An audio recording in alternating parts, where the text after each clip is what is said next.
Our next section is a discussion, different. I have had the opportunity over many years to enjoy the friendship of Mike Homoya and Jerry Wilhelm. Jerry and I have spent hundreds of hours on the phone talking, and commonly we end up discussing nativity.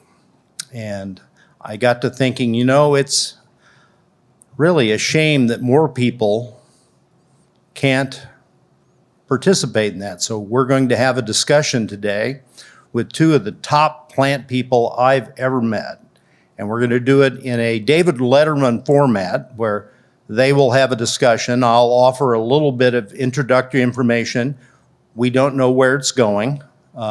Invite questions from the audience. So Jerry and Mike, if you would please.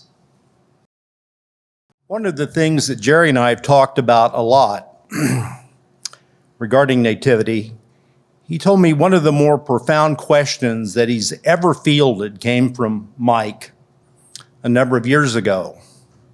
The question's this: how long do you have to be here before you're considered native? Think about it. Just north of us is unglaciated land, and that was all barren of plants just a few thousand years ago. So with that, Jerry and Mike. You're on. Well, Norman Fassett, who published a book, I think one time called The Wetland Plants of Wisconsin, was once asked at a meeting by somebody. They said, Dr. Fassett, what is a wetland plant? And he said, well, a wetland plant is any plant in my book. That satisfied the definition of wetland. And then, however, if you ask the question, what is native, it's just about as ambiguous in my mind, because people use the word in different ways for different reasons.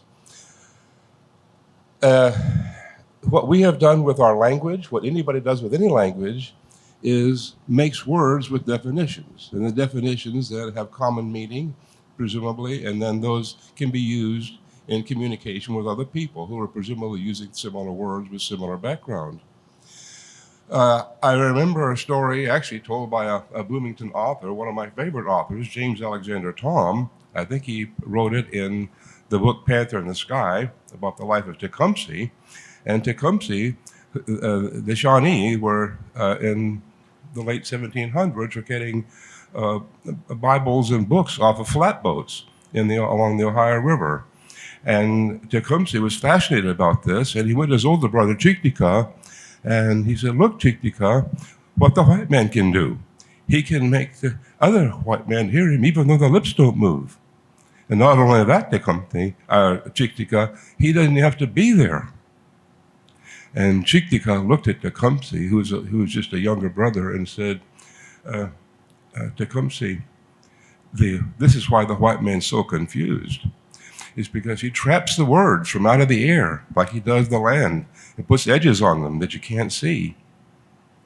He said, this is a difficulty because it makes it hard for the elder who's talking with people of different ages and different backgrounds to have a clear communication. He said, for example, you can't look into the eyes of the man who wrote those words to see if he's been listening to bad birds. And not only that, Tecumseh, anyone can read those words, even when the elder knows they're not ready. This is why the white man's so confused, is because we tend to take our words very seriously. And in science, we try to make science out of those words and put definitions on them that really are impossible with a colloquial language such as English or German or anything else.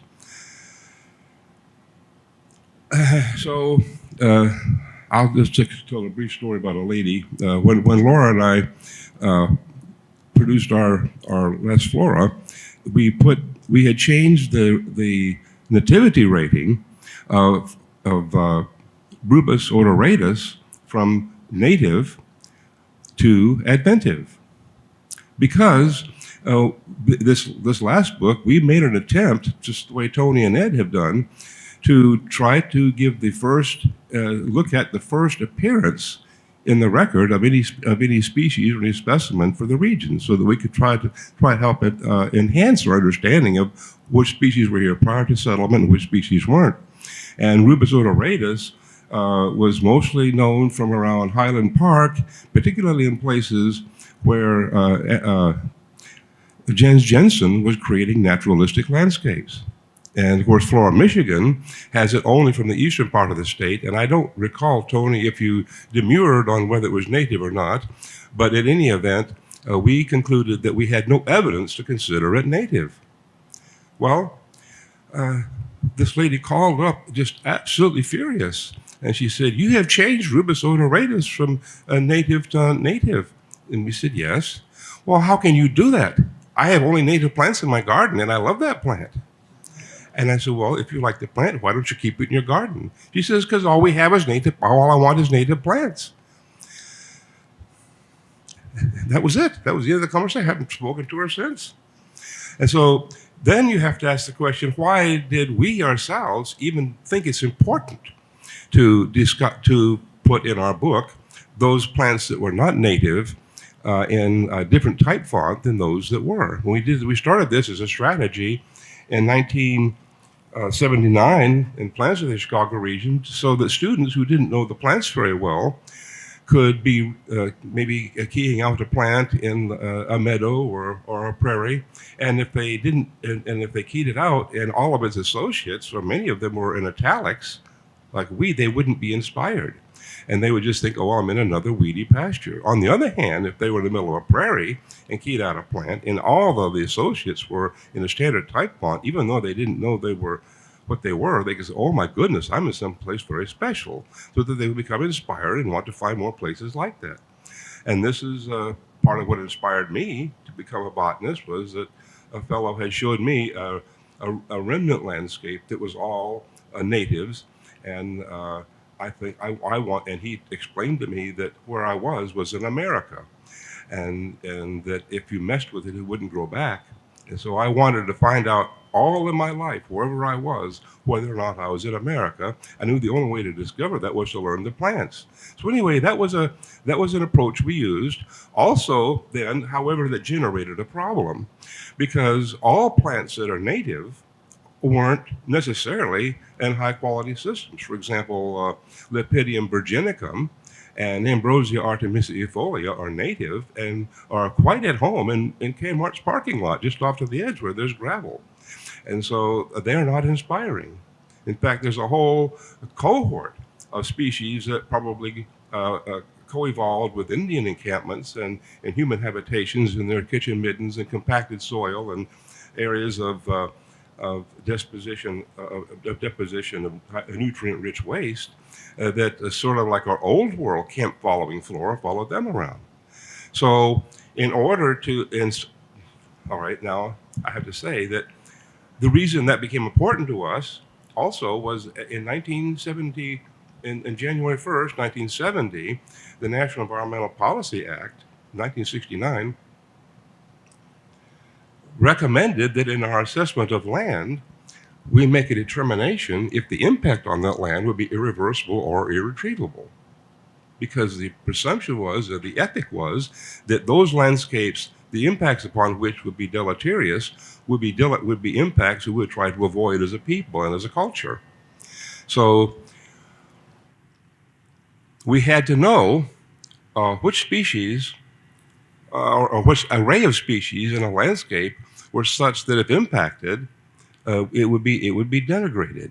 So this is why we gave them C values. So a native species then got what we call coefficients of conservatism from 0 to 10 based upon our confidence that it grows in an area that if impacted would be degraded to a profound degree. So that 5, for example, would be something like maybe Trillium recurvatum, which is inevitably in some sort of aboriginal soil, but you can't tell a thing about the quality of the place where you see it. On the other hand, if you have a 10, like we saw a plectrum hyemale out in one of the woods you're going to be going to, I think, some of you, well, we're absolutely certain wherever we see that you're in a very high quality habitat. That would be the 10. On the other hand, if you see Ambrosia artemisiifolia or Lepidum virginicum, you're sure that that place where you see it is unlikely, particularly if there's a whole array of those things, that's unlikely to be damaged by our impact. So that's how we codified those plants that we call native. Also, every plant that we call native doesn't, for example, Thuja occidentalis is native in the Chicago region, but in Kane County only at Trout Park. So if somebody sees Thuja occidentalis maybe having escaped or growing somewhere else in Kane County, it doesn't mean that it's native there. And it can't tell you a thing about whether that site where you see it has got anything to do with a place that could be damaged. However, by putting the plants, and this is probably a big mistake, I never had dreamed that we could design a tool that somebody could misuse so badly, but people then were able to take plants that we had designated as native and incorporate that into a doctrine in which one could virtue signal how good their garden was because they had only those plants in it. And in fact, this started as early as, in a serious way, as early as before World War II, when Wilhelm Miller was having Illinoisans take pledges saying, I promise not to have any plants in my garden other than Illinois plants. And this was actually received by some people, particularly during the war, as somewhat fascistic and evocative of things going on in Europe as to which kind of plants were special and which weren't. And after World War II, well, I won't go into the whole story, but the idea of a native plant and how we deploy that term, that word, in the way we do things has really become complicated. And it needn't be if we understand it's simply a word in our language that we use to describe certain things. That's all. Ditto.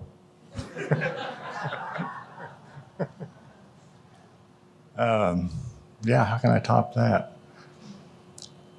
I worked as a botanist with the Natural Heritage Program in the Department of Natural Resources for a few years. And of course, one always asks yourself the question, when you're especially dealing with rare plants, is it native or not? And I kind of look at, a bit as a practitioner because we deal with political boundaries as a heritage botanist, whether something is truly native in that state or not. It's sort of spatial and temporal. I mean, you could look at space as the universe, for that matter. We're native to the universe, or is something native to something that in a square foot of land? I mean, you're always making judgments about the geography, the space of which something occurs. And then time as well. Is it something, Bill asked that question, well, how long does it take to be native? Well, that, I don't know how you would answer that. There are fossils that would indicate that certain species were here that so long ago. Would you consider those native? Well, at one point in time they were, obviously, because of that fossil that would indicate it. But what would you say about it now? As I talk about horses, for instance, were native to North America at one point in time. Well, would you say they are now? Some might argue, well, they were here once before, so why wouldn't you consider them native here now? So it is complicated to make that decision sometimes. I think of like Packera glabella. You've probably noticed the huge populations of them in fields, agricultural fields in particular. Well, are those native there or not? Well, if you look back at the pre-settlement vegetation notes and you had dense forest in a particular area, good chance that that plant wasn't there then, but would you consider it native now? Again, it's geography and time. I personally would consider it native. That species has the capability of spreading. I think there's good evidence that it was native in the state as early as we can document plants occurring here. So as a practitioner, we in the Division of Nature Preserves and most conservation organizations might say, well, what's your point in time that you're going to look at to determine whether it was native here or not? And usually what's mentioned is pre-European settlement, or perhaps if it can be determined, at least something that's been here since not just pre-settlement of Indiana, which is a little over 200 years ago, but the arrival of Columbus and others, Europeans here. If it could be documented that it was here at that point in time, well, yes, at least it's native to the continent. So it's tricky. I can think of a couple examples of species that people have generally thought and referred to as being non-native to North America. One's Portulaca oleracea, the purslane, and carpetweed, Malugo verticillata. Generally thought of being as introduced plants in North America, but yet there's some archaeological evidence that shows that they were here thousands of years ago. So what we thought was not native here perhaps was. I mean, they may have been brought in from somewhere else, but we can't make that determination. There's no written record that would indicate that someone brought it in here, but yet the archaeological evidence would indicate that they were indeed here. So I don't know if any of that makes sense. I'm rambling. We don't really know. In our rather narrow definition of what is native, because we had to designate one thing one way or the other, and in our goal was not to regard anything as not native or native necessarily, but to ask ourselves, when we see that plant in the place where we're standing, does it give me a sense that that it's what does it tell me about the extent to which its inhabitancy there means it's an aboriginal habitat, or a habitat that's so complex, so fine-grained and tuned that it would be damaged if we impacted it. So if for example, a plant like Spiranthes rostolata coming up from Texas recently entered the Chicago region, it's an orchid. People have become quite excited about it in the Chicago area, but Laura and I gave it a not native status for the Chicago area simply because when we saw it, we were sure that it wasn't helpful in helping us define the quality of that habitat. That's all. It doesn't have any other purpose than that in our use of the term native. Well, I might disagree there. Point, counterpoint. That plant, he's talking about Spiranthes ovalis rostolata. And you look at Deems Flora, and I think there was one county perhaps that he had it for. I mean, it was extremely rare and uncollected. But yet a species like that has the capability of spreading. And I have seen it in natural areas. Mostly it's in pretty degraded edge habitats and so forth, but I've seen it in natural areas. So I would think of that as, at least certainly native to the continent, native to Indiana, at least Deem had identified it in his Flora. And the seeds have that capability of dispersing by wind. So I think that's just some dynamic capability of that species to, you might still think of it as a weed, but I would think of it as a native weed. Or Tipularia discolor, another orchid, that cranefly orchid. It's very obvious that that species is expanding its range, and mostly in natural areas, but doesn't necessarily need to be high quality natural areas. But again, you look at Deem's Flora, 1940 was when it was published. It has, in my lifetime, and was first found in southern Illinois, I think in the 1960s, and it has since spread westward into Missouri. There's a case where, again, another, what I would consider native species, and I would consider it native in Illinois and Missouri, in part because it has that capability of transporting itself without human intervention, at least. So that's another way of looking at it. Say, well, we could have done is taken a different approach just as legitimately and called it native and given it a 0, having 0 confidence it grows in a remnant. That would be just as reasonable because, like the case of Pachyra glabella, what's happened is it probably had a relatively limited habitat prior to settlement, but we have created basically an Indian encampment throughout the whole state. And so it's proliferated into its habitat. And one could make the same case about Spiranthes ovalis rostolata. So it's a matter of, and frankly, it really wouldn't matter to us one way or the other, but we would have to just make sure in our introduction we defined our philosophy and defined our pattern of thinking and leave it at that.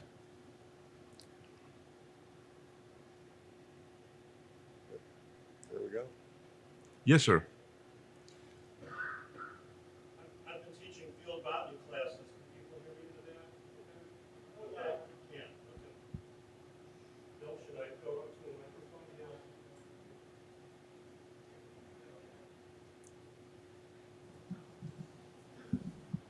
I've been teaching field botany classes for a number of years, and I began, we would learn the plants, and I would give the students the plant list, and I'd put an asterisk next to those that weren't native because I wanted my students to know which plants were native and which weren't. But it turns out that there's really 3 categories, and I put a plus sign before those plants that we learn where the question of whether it's native or not is interesting. And so there are plants that are obviously non-native, and there are plants that are obviously native. So for example, our campus is planted with Amelanchier cross grandiflora, which is a cross between Levis and Arborea. Well, that obviously occurs out in the woods in the Chicago area because Amelanchiers just hybridize with each other. But these were all artificially selected by nurseries and planted on campuses. So I put a plus before that. It's native. You could find it native, but it obviously, this plant we're looking at isn't native. We also get Stylophorum diphyllum, the celandine poppy, on our campus because people plant it in their gardens and it shows up in the gardens. And so I put a plus before that. It's like the opening of Tolstoy's Anna Karenina. All the native plants are more or less native in the same way. All non-native plants with the asterisks are non-native in the same way, but the ones I put pluses next to, they're interesting all in different ways. Thank you.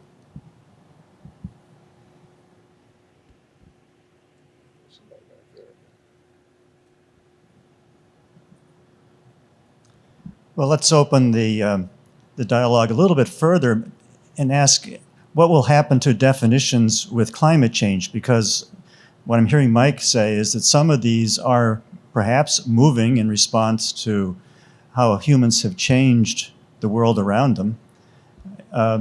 So what will happen as plants are migrating over the next 50 years and beyond? I think in our case, since we haven't thought any further than the question, is the place where I'm standing, or about which we're concerned, impact upon it irreplaceable or irretrievable? What would happen in the future as certain species migrate north? Is it really another question? And I haven't thought about it. Our directive and our purpose was to help people decide and help local planners, plan commissions, and other decision makers with respect to custodianship over land to preserve the genetic remnants, both plant and animal, of those systems that are highly co-evolved, and if damage was done, would be irretrievable or irreplaceable. Laura talks about, for the example, if you have a highly evolved system such as that, if you were to remove, for example, the K from your typewriter and never have a K again, all of your communication in the future will have to go on without Ks in them. If you lost the O key, that all communications in your communication would be crippled again by the loss of now a K and an O. And this is what we're doing with a lot of our natural land, a lot of our remnant landscapes, which while we're interested in restoration and the restoration of our soils, the restoration of biodiversity, and possibly one day connecting them, and possibly as a vanguard solution to some of the things you're talking about, Paul, then we would need to save all of that genetic remnant, lest the whole system becomes so degraded and so diminished that it no longer can hold its own.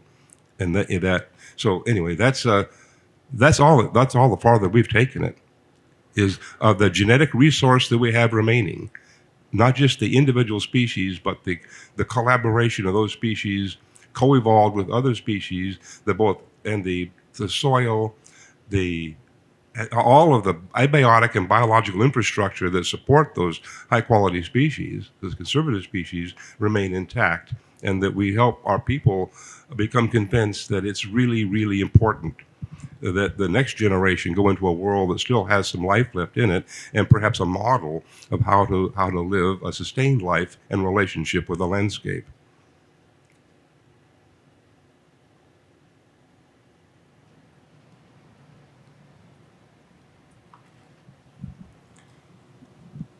Go botanize? I noticed in this new book by Paul Rothrock that there's some discussion of using sedges in your garden or in various plantings for aesthetic reasons. And I'm wondering if we do this and they naturalize in some places, whether we're destroying the historical record of where these plants naturally occurred. On the other hand, we may have some species which are struggling, and if we plant them in another site, we may save that genetic resource. So how do you feel about this? I think when you have a remnant, well, the sedges in our region are largely just like the grasses in the prairies. Their root systems are, and they're very fine, easily and regularly dying in root systems that form organic matter, are what sustain the health of the soil of most of our timbered lands. And so the importance of sedges are in maintaining solid soil structure and keeping organic matter deep, real organic matter deep in the life matrix of the timber is really important. If you are starting a de novo restoration somewhere, I don't really know how you would do it. Certainly sedges would be a key element in the restoration of the soil. It would take forever, a long, long time, just the way prairie does. But I don't disagree with anything you said. I think those are good questions that any stewardship group or anybody trying to make decisions along that line needs to really ask themselves. Laura and I, when we were doing the book, we worked really, really hard to help people know what the Aboriginal soil was and the original haunts for those. In DuPage County, for example, which is in the Chicago area, there were 27 records of Echinacea pallida that were in the herbaria. And they weren't matching up with what we understood to be the soil and the habitat for Echinacea pallida. We found, so having researched it more deeply and introduced some people with the DuPage County Forest Preserve and others, the only aboriginal population of Echinacea pallida was on a small little remnant up in the northwest side of the county, which made sense also from a nidaphic standpoint and its habitat. So that's what we were trying to do, and Laura can tell you as well that there have been all sorts of places where people have come in, they've tucked in natives trying to improve what they thought was already there, and have obfuscated not only the plant that they've tucked in, but also obfuscated the system into which they've tucked it. And so I'm at this point in our civilization, my particular preference would be to manage the Aboriginal remnants to the best extent possible, and then to refer and to confine our plantings and our musings with de novo landscapes to those areas that have already been heavily damaged. I totally echo that. What's that? I totally echo what you just said. As best as we can protect and guard the remnant natural areas and avoid planting anything anywhere near them that might change the community of that remnant. That should be done. Should not be planting something that might do that. So yeah, the remnant natural areas are what we really need to focus on protecting. Yes, Laura. Getting back to the conundrum with Spiranthes ovalis rostulata, one of the other issues that we use, or tenets, is to use when we first collected the species in the region by looking at the specimens. So getting back to Bill's discussion earlier, if we remove herbaria or organizations that have repositories of species of specimens, it's very important for us to be able to do the forensics to understand the history of when these species first came into the region. We're dealing with our region. And it has more than just saying, we have boundaries of a state. So for the Spiranthes ovalis, it was really in the 1980s when we first started seeing it come into the region. And it was only in new ground, de novo natural areas, or in extremely degraded natural areas that had a history of grazing. And then once fire was installed in these fire-adapted systems, if it was a remnant, these species had quickly disappeared. I'm using a broad spectrum. And so it was a part of this solving this mystery, and that we could not put it anywhere further because most of the collecting, at least for the Chicago region, occurred in the Victorian era. So that was in the 1890s. And we base those early collections on that historic template upon which we can then base these assemblages, and then going back to these remnants, which are the clearinghouse of the remnant biodiversity and are complex. And it's almost like going into a habitat and saying that you know it all by just making lists. But these specimens are the clearinghouse for us to be able to understand of when they were collected, that data on the label. And if it's very carefully prepared, not these snatches, the whole route, the whole system must be shown as an example for us to be able to understand these species. And that's going to be part of the problem if biologists, scientists are not trained in this very specific way or have a mentor in the future, because they will be dependent upon these specimens and be able to understand what it is that they are collecting if we are going in the bench scientist type of way. And so all of this is compounded and all related and helping us be able to determine what is native and what is not. And it has to be a redundancy throughout the region. Not that all habitats are alike, because that does vary by the region, but there are cohorts of species that are redundant. Anyways.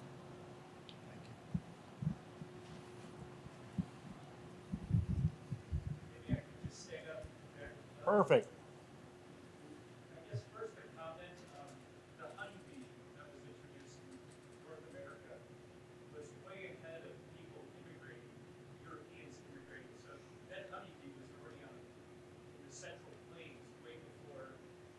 The European immigrants arrived. So it's sometimes a lot of these introductions are way before documentation. And I think Plantago major, Plantago rugelii, that's another weed that was well ahead of the immigration push of Europeans. So it was part of the flora. I think of Schoolcraft, who collected things that we commonly think of as weeds now, but in the 1830s or 40s, they were already documented in remote areas. So you kind of question, what do we know? And Mike, your comment about the archaeological evidence, I think Solanum nigrum is generally considered a non-native species, yet there's lots of archaeological evidence of that. But the one question I did want to ask is like circumpolar species, Poas, Agrostis. You know, to me, some of those are the most insidious weeds in our natural areas. Are they native? Are they not? Do they represent genotypes that were brought in recently, or are they part of the native flora? I mean, all we can do is have confidence that when we see something, it can provide us with an opinion that's useful. Outside of that, we don't really know what to do. And so it's just, I don't think it's something that, you know, it shouldn't be. I don't think it's very binary, where it either is or isn't. Well, Laura and I changed a number of things. I think because I think Tony Hortium jubatum appeared in the first survey in Berrien County. And so we, having no evidence to the contrary, we elevated Hortium jubatum to native and gave it a 0. But I would never, ever refuse a beer from somebody in a bar who said, no, I think you should call it non-native. I mean, it just isn't that important. So it's just like the lady with the plant that we changed the designation of, was loath to take it out of her garden, but she had to because she had only native plants. So that was her doctrine. So I think we just sometimes need to focus on what's the question and what are we trying to achieve as a people in our relationship with the land, and work toward that end, and not get too hung up in the yes. Yeah, Tony. Well, I think Son, I think one of the things that more and more we're going to encounter, which I'm not exactly sure how easy it'll be to solve, is species that are both. Not a binary native or non-native, but consisting of different and then this comes in two forms. One is plants consisting of different genotypes, one native, one not, like Phalaris arundinacea, and more different Phragmites. But so that's going to increase as well. And the other thing is that you're going to come into more often is, and you gave an example that is that case in Michigan, which is Rubus odoratus, which we consider native, but it's really only on the Lake Huron shore, where it was collected as early as 1837. And then, but it's also, like the Chicago region, been introduced elsewhere. So there are going to also be an increasing number of species where some populations are native and some are not. And that's a different thing than native and non-native genotypes. The non-native genotypes being from elsewhere, the non-native occurrences of native plants probably being from at least regional genotypes. So I think this might be something where some of that can be sort of look ahead to see how you might deal with these kinds of questions, which could be more increasingly baffling as you go along, and things get murkier and murkier. I think that's a really good point. We're developing other questions, And I think it's important, if you can't hit a pitch you can't see, you got to keep your eye on the balls. You have to define the question and focus on answering that question. And our question was, how do you have confidence that when you're in an area that the quality is such that if you impacted it, you could do damage. That's it. And if you try to take that approach, or you try to take that tool and answer other questions with it, you're probably not going to do well.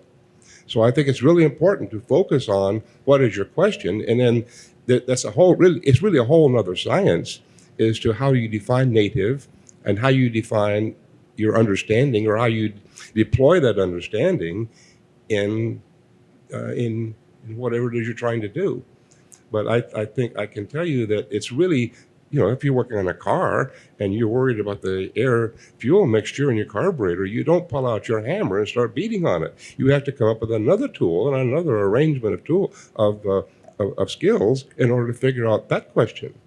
And so I think it's, as anyone who's into research knows, you really have to define your problem and then develop ways of solving it. Thank you. Yeah, I've got a question for Jerry, but first I got a question for the audience here. How many of us here are aware of the Midwest Herbarium Consortium on the web and use it? Hopefully all of us here probably would be familiar with it. My question to you, Jerry, is I use that resource quite a bit, the Midwest Herbarium Consortium. So I was on it about less than a week ago. I noticed that people are reporting. I thought that there was a lupin. Perennis was our only native lupin, blue lupin, or I don't know what the common name is, but you're aware of Lupinus perennis. And I'm seeing reports on iNaturalist that people are reporting Lupinus macrophylla. And I thought, well, I never heard of that. I didn't think that was around here. But then I went to the website and I found that you yourself, Jerry, collected a Lupinus macrophylla recently somewhere in Indiana. And what's that doing here? Is that native, or just nobody's seen it before, or what? Maybe it's an escape from a garden or a prairie planting or something. In the trade, there are a lot of people who are planting.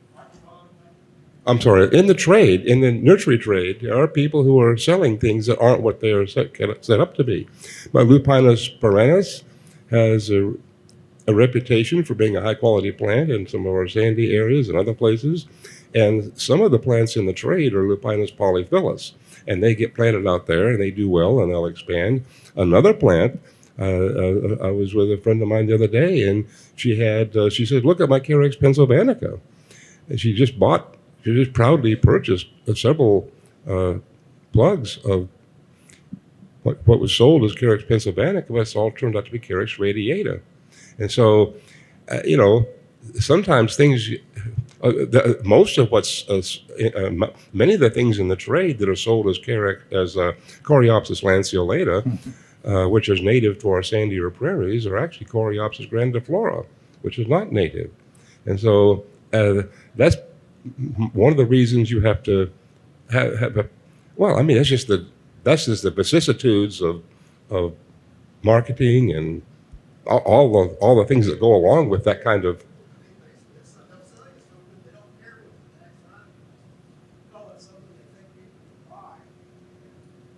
I'm not catching it. Can't trust the label. Well, you pay your money, take your choice. I mean, if you don't put your own effort into learning the plants, then you have to rely on the efforts of others. And so, what can I say? But my goodness, it happens all the time. As I've told Jerry many times, the butterfly weed that I put in my yard is no more native in my yard than the Korean furs that I have in my yard. It's out of context. It's just wrong. And one of the issues I've got, guys, is the arbitrariness of our geopolitical boundaries. They're almost all artificial, man-made, various sizes, various shapes. We have to have something to base our work on, but it seems to me that we have an opportunity with GPS and other options to get a little bit more scientific. What do you think of this? Well, I think like,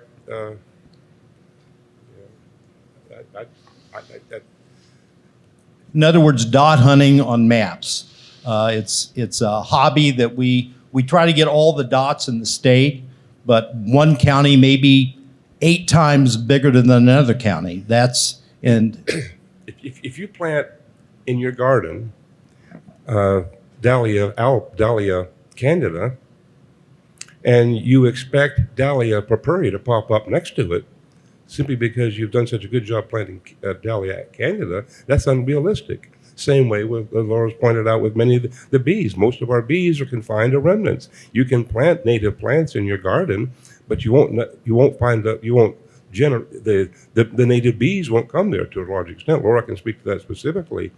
But just because we decide to plant something doesn't mean we've also included with that planting all of the biological and abiotic infrastructure to support its inhabitancy there over a long period of time, sufficiently so that it has seeds and seedlings that survive and new plants that survive.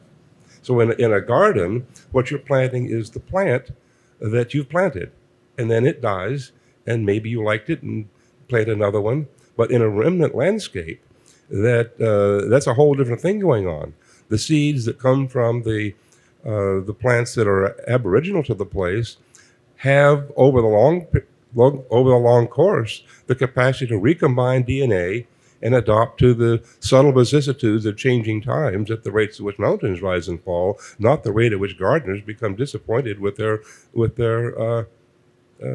elements in their garden. So it's a whole different thing. So anyone who thinks that they planted a native plant in their, like say, Morpha canescens in their garden, and think they're going to get the all 100 insects that Laura listed in our book that are so important to it, are probably barking up the wrong tree. So it's when we plant things, those are decisions that we're making. Those aren't it's not the decisions that, if you will, that Spirantes ovales rostolata is making. And what it's really saying is it's testing to the degree to which its seeds can land on an area where it can prosper and continue. So they're really two different worlds. Am I on? Planting prairie plants is not planting a prairie. It's simply not the same thing. Yeah, so that's why I don't really understand quite the intensity that goes with people who think that they're planting native plants on the assumption. I think I've heard it also said that people are planting native trees or native shrubs because they are adapted to the area where we're planting them, but actually very few native trees are adapted to a compacted clay berm in front of a corporate campus. There are other trees that have been bred to do that better. And so just because a plant's native doesn't mean at all that it's adapted to the conditions we've created for it. So there's a whole another array of thinking and questions that need to be asked and answered about what a native plant is and in what context we find them or want to put them. Let me bring us to this point. We've talked about preserving remnant landscapes, and that's why native and non-native maybe is an important question. Can we tie it back into Bill's opening presentation, in which he's observing that a lot of the landscapes are now needing to be rebuilt? And it seems maybe a native and non-native dichotomy is superfluous in that case, but what are the criteria that we might utilize to say this is indeed now some kind of a functioning ecosystem, even though it's human generated? But if we're going to have a transitional ecology institute, it seems to me this becomes a foundational question for that enterprise. Yeah, I agree.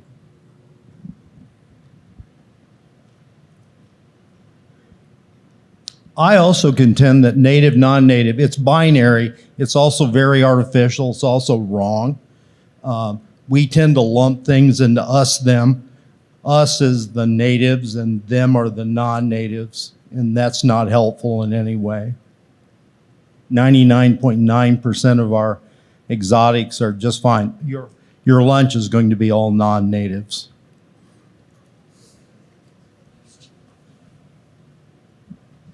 For those of us that are volunteering in areas where we're trying to remove invasive species like honeysuckle, like calorie pears that have taken over nature preserves, there needs to be some guidance though then as to what is reasonable. I mean, I took English ivy out of my wooded understory. Do I wait for other stuff to come up or do I plant stuff? If I want a native environment. Nature abhors a vacuum.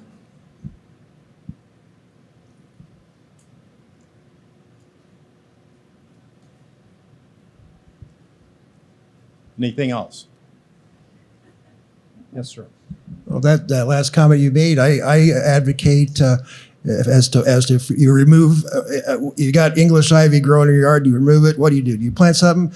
If you just leave it alone, something will grow. So I like to call it the subtractive method of management. Just take out instead of planting something there, something will come in. But if it's invasive, pull out again. Just as eventually you might get something that would grow there that should be there because it grows on its own.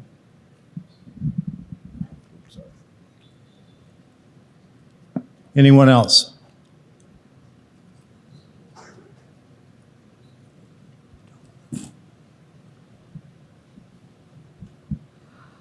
I think the option might depend on your surrounding area. If you have native plants around you, they can actually seed into where you live. But if you are in a very developed kind of urban setting, you might kind of constantly be at war with those species you're trying to get rid of. Yeah, that's about it. I do know there was a very successful story in Ontario where locals were trying to stop planting non-natives along a utility corridor. And they delayed it with their arguments of like trying to like decide on a planting list, get it approved, all of that. Within 3 years, it had all grown in. It was all native. And then the utility corridor was like, wait, so now you're telling us not to plant anything? Great. And it was perfect. The place looks beautiful now.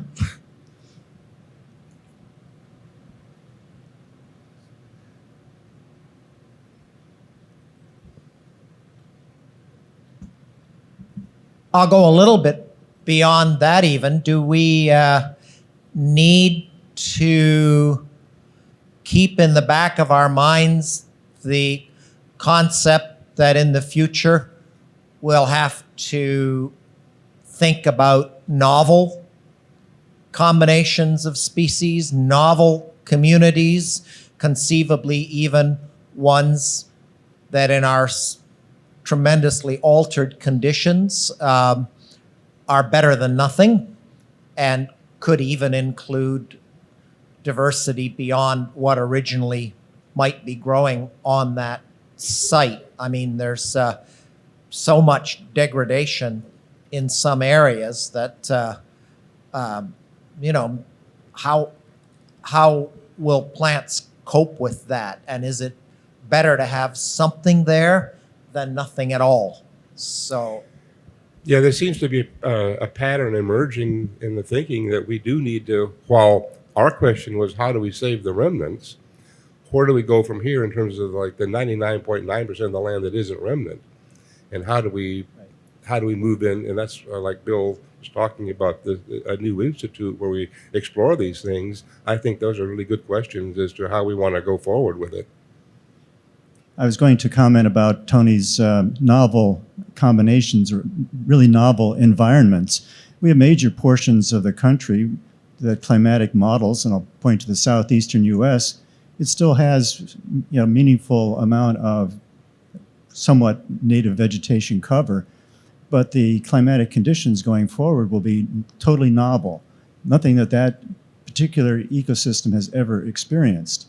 And so again, what becomes native and non-native, and how do you evaluate the success of your efforts to retain and functioning ecosystem, I think have to be rethought. One of the things that's occurring in Cook County, and Laura can speak to this, there's some other people in here, but like, for example, the Shoe Factory Road Prairie was going downhill fast, so was Deer Grove and a lot of other places, and one could have attributed it to climate change, but when they started burning and thinning, the life has come back with such fecundity and such diversity that it's overwhelming. So I think there may be also questions related to how our particular culture is managing and relating to the existing remnants. So that there are the vicissitudes involved in climate change, but there are also those involved in our general relationship with our remnant landscapes. One of the reasons I put this on the agenda, as I mentioned earlier, Jerry and I have spent many an hour discussing this, is that the family that we're here honoring, the genus that we're here honoring, is a huge family, but its nativity, we're talking 96, 97% native.